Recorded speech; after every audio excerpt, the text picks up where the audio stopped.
एक समय की बात है।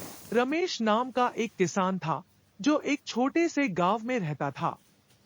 रमेश ऐसे परिवार से आते थे जो पीढ़ियों से खेती कर रहा था। अप्रत्याशित मौसम, फसल की कीमतों में उतार चढ़ाव और सीमित संसाधनों की चुनौतियों के बावजूद वह अपनी भूमि के प्रति समर्पित रहे। हर सुबह रमेश भोर से पहले उठता, मिट्टी जोतता, बीज बोता और फसलों को पानी देता। उन्होंने समझा कि खेती सिर्फ एक पेशा नहीं, बल्कि जीवन जीने का एक तरीका है, धरती से देने और प्राप्त करने का एक चक्र। वह अपनी फसलों की ऐसे देखभाल करता था जैसे कि वे उसके बच्चे हों, और धैर्य और प्यार से उनका पालन पोषण करता था। एक वर्ष इस क्षेत्र में भयंकर सूखा पड़ा और अधिकांश किसानों की फसलें बर्बाद हो गईं। लेकिन रमेश ने चुनौतियों का अनुमान लगाते हुए पानी बचाया और सूखा प्रतिरोधी बीज चुने।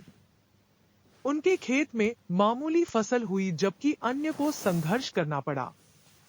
गांव ने उनकी दूरदर्शिता और समर्पण की प्रशंसा की। रमेश टिकाऊ खेती में विश्वास करते थे और अपने ज्ञान को साथी ग्रामीणों के साथ साझा करते थे।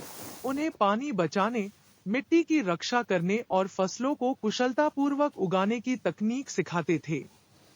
अपने प्रयासों से रमेश ने न केवल अपने खेत का अस्तित्व सुनिश्चित किया बल्कि अपने समुदाय को आगे बढ़ने में भी मदद की।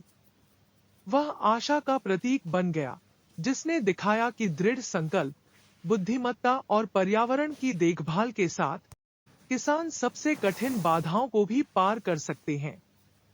यह कहानी उन लाखों किसानों की भावना को दर्शाती है जो रोजाना मेहनत करते हैं, कई चुनौतियों का सामना करते हैं, फिर भी समाज के लिए बहुत योगदान देते हैं। उनका जीवन कठिनाइयों से भरा है, लेकिन उनका लचीलापन राष्ट्रों को पोषण देता रहता है।